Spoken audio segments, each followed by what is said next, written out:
Hey guys, David from the Modern Martial Artist here. I'm covering two fights today. First, in MMA, we have Yoel Romero versus Robert Whittaker. And in boxing, we have Terence Crawford versus Jeff Horn. You'll find timestamps to both of those in the link below. I'd like to start out this week by giving thanks to 6 of my Patreon subscribers in particular. My apologies in advance if I mispronounced your name. Matthew Welwenko, Nick D, Randy Crago, Ox Louis Werso, Gianna Rivera, and Lee. Thank you guys so much. You are awesome. If you're listening and you'd like to get a shout out too, you could go to my Patreon, link below, where you could also find tons of videos with exclusive breakdowns and content. Also, I found this website I wanted to tell you guys about. I'm not getting paid for it or anything, but it's called winarthefights.com, and it basically just tells you when all the fights are. And it's boxing and MMA. I hope they add some kickboxing, K1, jiu-jitsu, wrestling. Hopefully it gets a lot bigger, but I just thought it was cool because it tells you exactly how long it is to the fight, where it's held, links to the information, and it's made my job a million times easier because I hate going through Google and reading an entire article to find out that, like, oh, they didn't actually tell me when the damn thing's happening anyways. So there it is, all for you, winarthefights.com, all in one place. And lastly, I feel so terrible, so please comment below. This kid sent me some clips of him fighting, and I told him I'd give him a shout out, but I archived it on Facebook, and because I'm apparently an old man now, I can't figure out how to get to the archived message and give him a shout out. So if you're listening, please comment below, and I'll make sure to give you the shout out next time. Okay, so Whittaker versus Romero, definitely hands down one of the best fights I've seen in my life. Absolutely insane. Throughout the entire thing, no idea what's going to happen. I felt throughout most of the fight that either man could have been knocked down at any given moment, except for a few moments here and there. But it's just, I think it's going to be one of those that's studied for a while. I definitely want a rematch eventually. Maybe not right away, but damn. So let's take it round by round and kind of see what was happening. I think the plan was, looking back at it, I think the plan was for Romero to be very low volume the first and second round, and then just ramp up the volume and count and try to win the last 3 rounds. Because what happened last time he fought Whittaker is he just got really badly gassed. So I think the game plan was to counter the first 2 rounds, make them competitive if he could, but otherwise just really keep his energy going so he could go for a knockout in the last three, or at least win, at least dominate to where he got those 3 rounds. And it almost worked. If that was the plan, I assume that's the plan, because otherwise, Romero's low volume, but he's not that low volume. He was basically doing very little, maybe exploded 2 or 3 times in the first round. The rest of the time, he just kind of looked like Gaethje. Just the high guard absorbing strikes, except unlike, Gaethje, he wasn't throwing any leg kicks. He was just kind of absorbing everything. And Whittaker, for his part, must have taken notes from what Romero did last time, because he was just stomping on his knee all day long. I don't know if he wanted revenge or if he's like, hey, that's a good idea. It worked on me, it'll work on him. But he was just attacking Romero's lead leg with side kicks, with oblique kicks, with front stomp push kicks, just every kind of kick in the book, except for round kicks, which he did use a couple times, but not often. He was going after that lead leg. I don't know how the hell Romero absorbed so many of those, but he's got those huge, thick legs, and something important to note is that he never let the leg straighten, so I don't think it got hyperextended like his did. If you do that kind of drag back footwork where you move your leg out of the way and you straighten your leg to do it, or if you just kind of walk with straighter legs, then yeah, you're susceptible to that. But if you keep your lead leg like fairly well bent and keep some weight on it, as long as it's not like a hit from the side, if it's straight on, I don't think it's going to be near as much trouble. It'll just really, really hurt the muscle a lot. So he was landing those pretty much at will, and Romero was just staying in that high guard. And during the middle of the round to the late part of the round, he was looking to time it. So he was doing a great job, actually. Whittaker has an amazing jab, but Romero was effectively timing his jab. And I think Whittaker kind of caught on to that and started feinting a little bit more. But he got hit with some really nice lead hooks by Romero, who managed to just kind of time him. But as far as the leg was going, he wasn't doing anything with that. He was just getting his leg just pummeled. Something else is that I noticed Till doing this too. From the Not even from the high guard in the case of Till, but Romero was doing it from the high guard. They take the high guard and then just kind of bring their elbows together, but also point them up. So it kind of looked like the front part of those trains, the part that clears the rubble and the snow. And it's great for just running people right into blitzes, I guess, because that was a big problem in the last fight. Was they both miss and then just kind of crash into each other. So if you want to stop a blitz, that seems to be a really great way to do it, especially if the guy is headhunting. And not for takedowns, obviously, but Whittaker wasn't really threatening any takedowns. If someone's gonna go for takedowns, then I think that's a terrible idea because you're just taking both your hands and putting them pretty much as high as possible. But if you know that they're more likely to blitz like Till did with Wonder Boy, then that's a great defense, I think. That being said, when you do that, whether you're pointing your elbows up to do some damage, or whether you're just in a normal high guard and then just squeezing your forearms together because you think the strike's going to come from the front, you definitely leave yourself open, but to the side. And Whittaker was catching him with some kicks. They were still kind of had to go around the guard. He didn't really come in at an angle, and it's hard to land a high kick clean when the guy's in a high guard. I think some lead hooks would have definitely done not lead hooks. Well, lead hooks too. But if at the angle he was at, definitely some rear hooks would have done some more damage. Would have been able to land a lot cleaner, even though they wouldn't have been as hard as a rear leg kick, obviously. But with all those elbow blocks, I guess Whittaker damaged his hand in the first round. It's like no wonder. Elbow blocks are crazy. They're absolutely crazy, and people have not realized yet the insane amount of damage that they could do, or just how much they could turn a fight around. But they slowly are, realizing that. It'll be really interesting to see if the striking will change too, because, old-timey boxing and pugilism, they broke their hands all the damn time. And they came up with these, what now to us looks like very strange ways of punching, with keeping the fist closed. And then a lot of styles, because of damage to the hands, regardless of elbow blocks or not, just because it's really, really easy to break hands, preferred open hand strikes. So we'll see if any of those things become more prevalent. They could not. People could just go with more guard manipulation, pulling down or grappling first, or just setting it up in different ways. But it'll be really interesting to see if the strikes change over time to try to avoid those injuries. So that was round one. It went pretty much, I think, as both of them intended it to. Whittaker thought that he was dominating the fight, and Romero had pretty much saved his energy. So on to round two. Alright, so round two. So first, Romero changed his guard to right hand was kind of a, hold the phone, high guard. Left was kind of a forearm shield, you could call it. It's like imagine the movie 300, the way the guys held the shields the way Roman soldiers did, at the kind of bent position, with his lead hand kind of touching his back elbow. So he got caught almost immediately with an overhand right in that position. It's like, well, yeah, that mostly works if you're in like a deep crouch, fighting from that like consistently, which isn't great for MMA because you could get caught with a head kick or whatever the hell, knee. You don't want to. History has proven multiple times that you don't want to get caught with Romero's knee. That's like one of the things to look out for. That's one of the rules in MMA. Protect yourself all times. Watch out for Romero's knee. It will kill you. And or it works if you're leaning like way back, and he wasn't doing either of those. It looked like he was just checking it out, dicking around. I have no idea.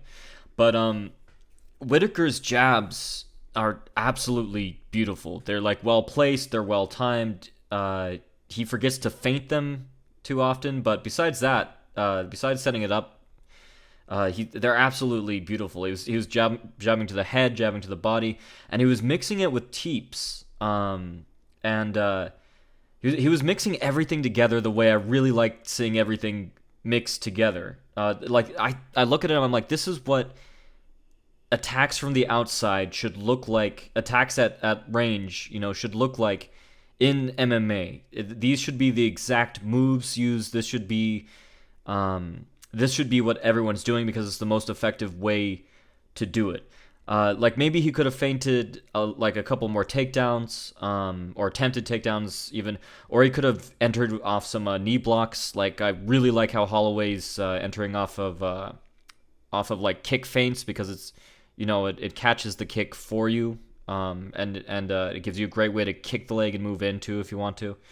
But this is what modern martial arts should look like. He was mixing side kicks, oblique kicks, front snap kicks, and teeps, and then stomp kicks to the legs. He was mixing all of them. And what's really interesting is you could go back in time to the 60s and 70s, and you could see footage of Bruce Lee demonstrating these kicks. And the reason Bruce Lee is demonstrating these kicks that are now so prevalent in MMA is because these were considered dirty moves back then. Anything to the leg in Western civilization was pretty much, except for France, was pretty much considered, like bad form back then. But here was Bruce Lee going like, okay, so here's the first thing, most effective thing, side kick to the knee. Second most effective thing, he didn't call it an oblique kick, but it's a oblique kick, called that now, to the knee. Third most effective thing, and here's where it changed up: front kick not to the solar plexus, to the groin.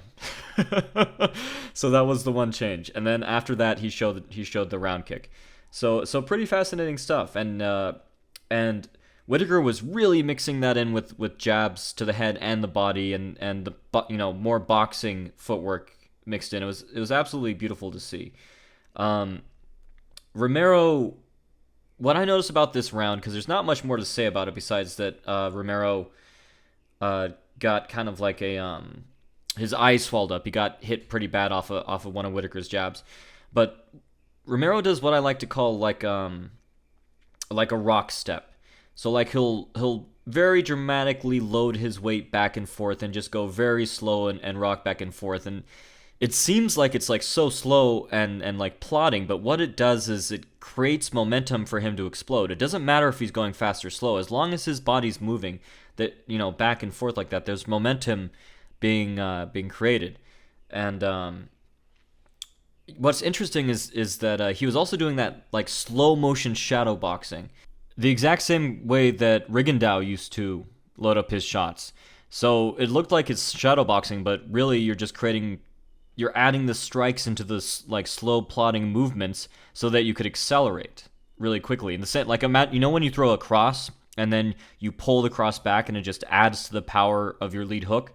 Exactly the same thing. So that's all I have to say about round 2. Round 3 was fucking insane. Whittaker came out with some devastating side kicks at the beginning of the round that looked like it was gonna pretty much tear Romero's leg in two. And it bent at some like really not great looking angles. But he got a little bit, I think, too aggressive. He kind of jabbed and was like a little too close, a little too square. And Romero came in with the left hook, and Whittaker blocked it nicely with the with the high elbow block, the hold the phone block. But then for some reason he was keeping his other hand low. Maybe he was expecting a takedown or a body shot. I don't know exactly what he was doing, but kept his hand low. And then Romero sidestepped off of his left hook, which really doesn't put any power into the left hook, but it's a great strike to set up the right one. And get the guy thinking about something else, and attack one side and then the other, and he just hit him so damn hard. I have no idea how I wasn't knocked out. So at that point, Romero was just trying to take him down to the ground, and Whittaker just did everything by the books. No panic at all. Just turtled, stood back up, got taken to the cage. I think Romero got like a body lock, and Whittaker just kept going through every single thing every step he was supposed to do, he did, one after the other. So to keep a cool head with that, absolutely crazy, and a crazy start to the round, first with the side kicks and then with the near KO. And then Whittaker started landing these gnarly elbows. It was what I really liked about them, and is he like kept his hand attached to the top of his head, right? So he was still technically in a high guard, defensively responsible, but he used basically like a weave or a slip to load up the elbow while he was still in his guard, which I thought was pretty cool because I haven't seen that very often before. The last time I saw that was in those Batman movies. Which they did base on a real style, but it's not a style that most people took seriously. I forget what it was called, but for Dark Knight Returns, I guess they figured it'd be cool to have a lot of elbows because of the little like blades Batman has on his forearms, and so they used this real style that involves staying in high guard and just kind of rolling off your elbows. And if Whittaker made it work, which I was not expecting, and it looked like it hit really hard and it backed Romero off. So after that, it was just kind of up against the cage. Whittaker was recovering, trying to recover. Romero landed some amazing body shots while Whittaker was trying to recover, but Whittaker was landing some knees and elbows too. And Romero was pretty much just go classic uppercut to hook around the guard while Whittaker was trying to shell up. They got taken to the middle of the ring, and that's when Whittaker actually landed a pretty incredible head kick. It's becoming very common to throw your rear kick off of either a real cross or a fake cross, and then just try to like knock the guard aside when you're doing it. Like TJ Dillashaw does that shit all the time, and Whittaker managed to do it pretty well. I know it's a common Muay Thai thing, but you're seeing it more and more and more in MMA too. That was near the end of the round, and going into the fourth is like, what could possibly happen next with this fight? And I was completely expecting somebody to get knocked out. But at this point, although I figured it would probably be Whittaker, I still didn't rule him out because of the crazy head kicks and elbows. So I'm like, somebody's getting knocked out. So fourth round, Romero starts off ridiculously gassed from the last round. And then Whittaker just goes to work on him again, doing absolutely everything he should, what I was talking about before. Teep, jab, side kick, oblique kick, and front snap kick / stomp kick to the leg. At this point, I don't know how the hell Romero is still standing because he's eating all these shots to his lead leg, and it's getting hyperextended pretty bad. But he keeps marching forward like a freaking tank, and then at that point, Whittaker kicked him in the groin accidentally, and Yoel very wisely took a long ass break because he's allowed like 5 minutes. And it got me thinking, like, I wonder if anyone's ever actually attempted to get kicked in the groin, for that 5-minute break. Like, that'd be some dedication, man. Like, if Romero is, like, close to collapse, and then he sees a kick coming, he just, like, jumps half a foot. So, like, see, he got me. But, all joking aside, he took the long break, which, you could say it's not honorable or whatever the hell, but it's in the rules, so whatever. So after he came back, definitely he was still gassed, but he was much, much more with it. To whereas I think if that hadn't happened, Whittaker could have potentially finished him. But so Whittaker was still boxing nicely, basically fighting one-handed, showed much better defense throughout the round, very tight. He was doing everything he was supposed to do. He was substituting, instead of throwing his cross, he was substituting it with an elbow so that Romero would still fear that side, a strike coming from that side, which I thought was pretty freaking smart. But at the end, he got aggressive again. And I'm like, dude, just stick to the freaking game plan because from your range, you're picking him apart. But he blitzed and I think he ran in 3 or 4 steps. And on the 3rd or 4th step, Romero got him because he just has that much power. He just clipped him. And his legs went all wobbly, did the chicken dance. And then Romero got him again with a right. So Whittaker has a hell of a chin to be able to take that many shots. But he definitely won the round. But I really didn't. His coaches after that were like, look, you got to just throw the right. You got to be aggressive, and you got to throw the right with the broken hand. Da da da da. I'm just thinking, like, why? Why would you do that? The guy is every time you come in, the guy gets you. Just stay on the outside and pick him apart, and something's bound to go eventually. Like people look in the ring, people look immortal or indestructible until they don't. You keep going at the leg. And then they just keep taking it, not a hint on their face. And then all of a sudden, they just can't walk anymore. That's how it happens. And if not, then you're outpointing the guy. It's not worth it. Round 5 was pretty much a repeat of round 3. Basically, Romero caught him early, and then Whittaker did everything right, managed to survive, and then fought through to the last of it. It was a pretty dominant round though for Romero overall. So I know it was kind of a controversial ending with Whittaker. So Whittaker won basically. They decided it was split decision. Whittaker won, and the way I look at it is that Whittaker definitely won 3 of the 5, right? But Romero, the rounds he won, he absolutely did dominate. So if you want to give him both those rounds at 10-8, then he won the fight. But if you want to give him one of them, then it's a draw. And if you don't want to give him by 10-8 for either of those, then yeah, that would be Whittaker winning. But it's a hard decision to make. Off of the current judging system we have now, I would say that it should have leaned towards Romero winning. Off of the current system, and that's not going by who I think won the fight, or that's taking out a lot of variables, because when I say so and so won the fight, I don't mean like in an actual street fight wordless sense, although that would match up here too most likely. I mean who won the fight under the current system we have right now. So I could see a draw. I could see all 3 scenarios, but I think I'd lean the most towards the draw, but I definitely think that Romero should have gotten the nod more than Whittaker. Either way, insane performance, and I don't fault any judge for scoring either way on this one. And it's a great thing when you get a really, really good fight that's super exciting and back and forth like this. So hopefully we get a lot more. All right, on to boxing. Alright, so Crawford versus Horn at welterweight. This was a pretty dominant performance by Crawford.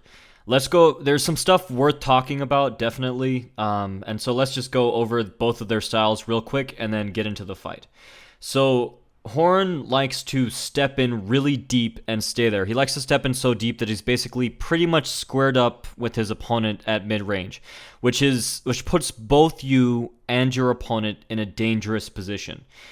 Generally, the idea in boxing is to put yourself into the safest position as possible while opening up your opponent and putting them into the most dangerous position possible. There are some fighters that like to, high risk, high reward. They open themselves up completely so that they could take advantage of the greater openings, and some fighters are really good at countering off of that. So they'll put both them and their opponent into a really dangerous position. Their opponent will throw. Their opponent will probably be a little freaked out that they put themselves into this position and be taken unawares and not used to people being this aggressive. They'll throw sloppy, whereas the pressure fighter who's in this position will take advantage of it. And Tyson's an excellent fighter to look at if you're interested in that kind of style.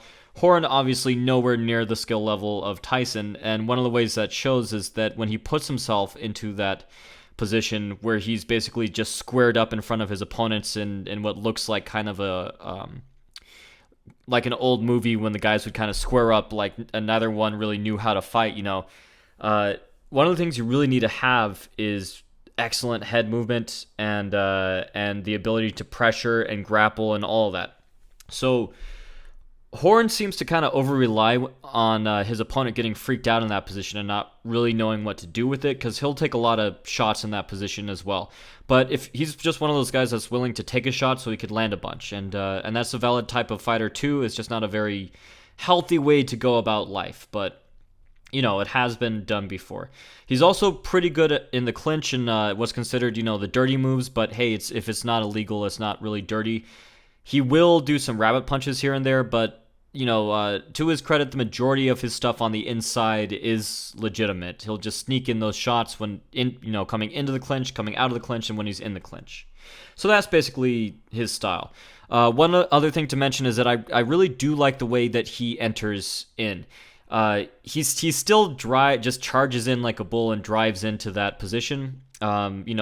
Maybe off of a feint here and there, but he does it with lateral movement beforehand, which is pretty interesting because usually lateral movement, when you enter, you can enter like, diagonally, you could enter straight on, or you could enter to the side and then come in diagonally that way. So you adjust with lateral movement and then come in at now a diagonal angle.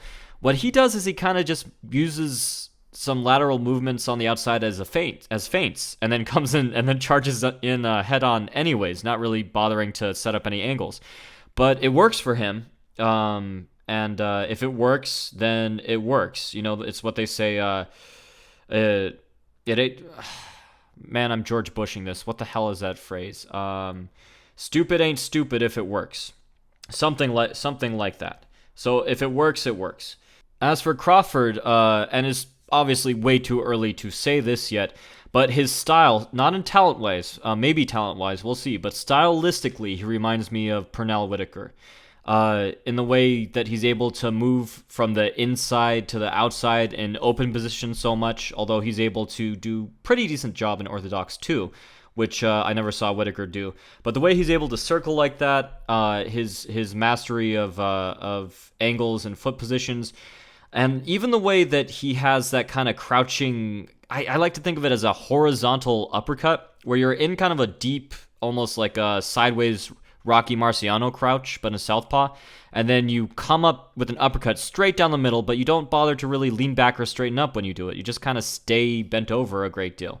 So he's got that going for him too. So it's kind of reminds me of Whittaker in some other ways I won't get into unless maybe I decide to do a full breakdown on him. But without all the clowning, obviously that accompanies Whittaker, or did at all times. So let's get on to the fight. So in order to get into that squared up position he likes to be in, Horn needed to shift forward. Because it's an open stance, that means one person has their left foot forward, which was Horn. One person has their right foot forward, which is Crawford. And so in order to square up, then Horn needed to shift inside. And he mainly did that by just charging right in, leading with his right hand. And which does provide some cover, all things being considered, and tried to score up. And Crawford is really good at what I like to call just short stop and rebound. So basically, he'll move back, he'll get his opponent used to that rhythm, and then he'll stop short and rebound off his back leg, and then just come in really hard with something. And he did that really well with his basically a southpaw check hook, which, because the hands kind of get more in each other's way, because the lead hands get in each other's way because they're much closer to each other. The southpaw hook kind of needs to angle up and around the guard. So it needs to angle up and around the opponent's lead hand because it's kind of in the way. So he's really good at it, and that can actually lend a little bit of power to that. So he'd step with his left leg and then check hook with his right at that nice angle, the one that Pacquiao used all the time. The one that Rockhold in MMA way overuses to the point it's gotten him knocked out multiple times, most recently by Romero. So he's really good at that, but then he'll vary it up too. He'll move to the outside and land with his rear hand with the same shortstop movement, shortstop and rebound movement, and then he'll always follow up with something, and then he'll always angle out at a nice angle to get out of the way and back to the center of the ring.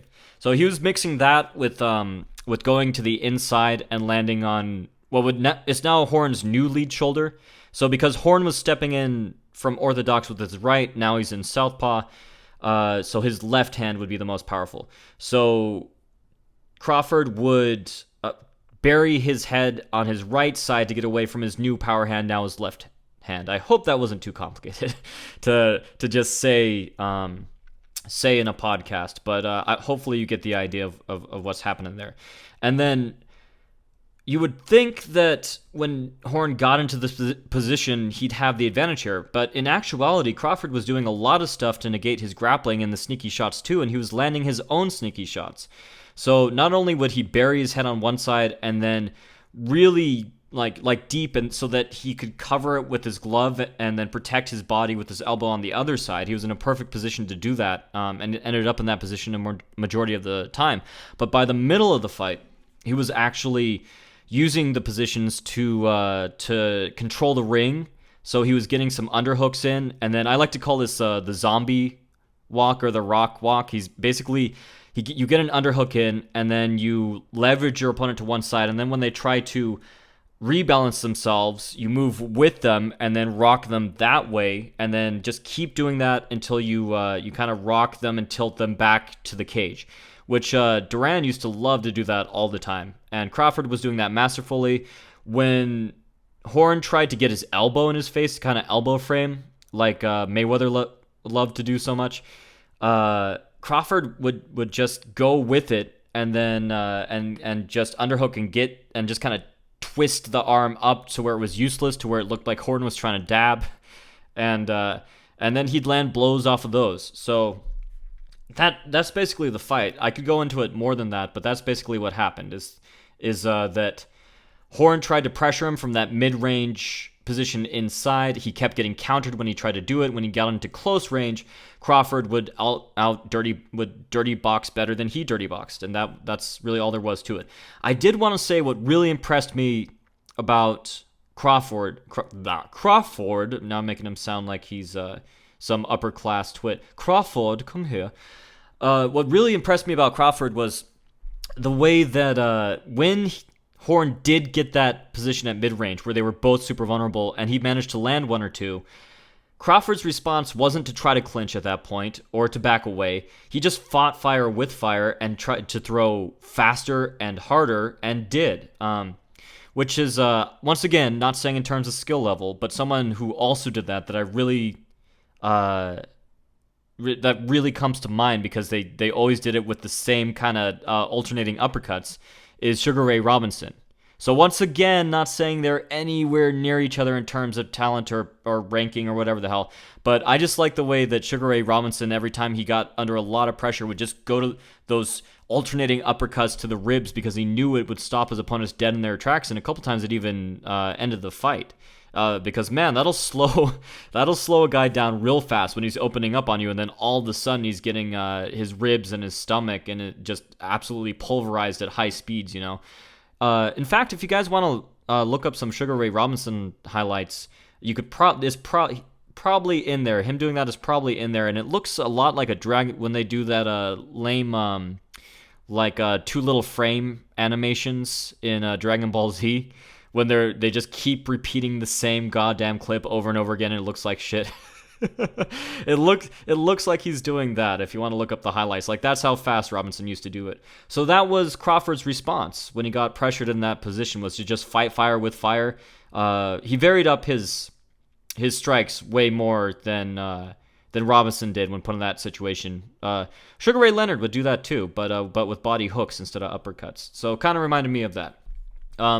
So by round 8, Crawford wasn't even really bothering to jab or set anything up anymore. He was just bullying Horn around, just hitting him with all these hooks. And then round 9, caught him with something, knocked him down, and then there was a stoppage because Horn was about to get hurt at that point. So good stoppage by the ref. There was, I know that everyone loves to see knockdowns. I love to see knockdowns too. I don't like to see him after the guy's obviously in trouble. And some people, if you're new to boxing, maybe you couldn't tell he was in as bad a trouble as he was. And that's not an insult to you. That's just, it's hard to tell sometimes when you just start out like, oh, he was still standing. It's like, yeah, he was still standing. He was still moving, but man, he was on his way out, and there was no reason to kind of keep it going. So that's it for this week. 2 good fights, a lot of good fights, but those are the 2 I wanted. I wanted to do one boxing, one MMA, just to keep everyone happy. So that's it for this week. For those of you that don't know, this is now officially a real podcast, and you could download the audio and subscribe to many different formats with the link below.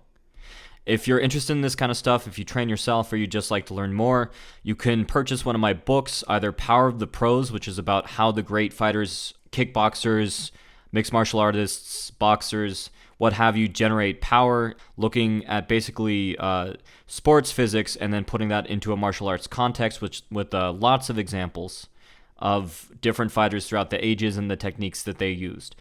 If you're more interested in footwork, you could pre-order my book, Footwork Wins Fights, which is out this month on the 28th. That would be June 28th in case you're listening to this in the future, in which case it's already out. And you can find both of those on my website, modernmartialartist.com. That's modernmartialartist.com. Thanks again, and as always, happy training.